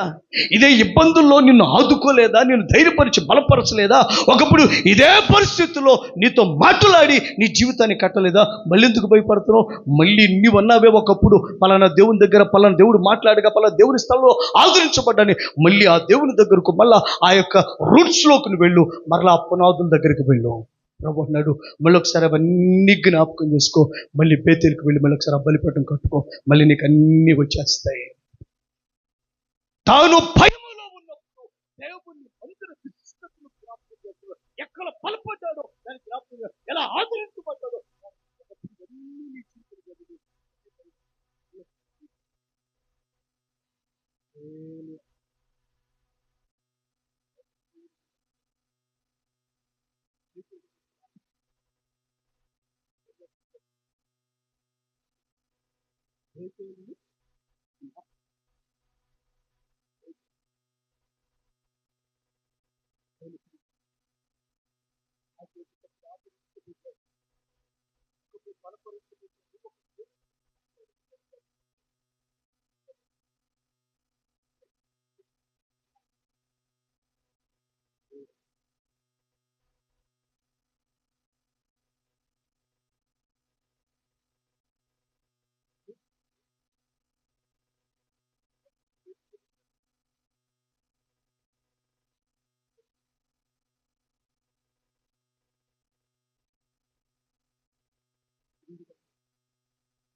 ఒకసారి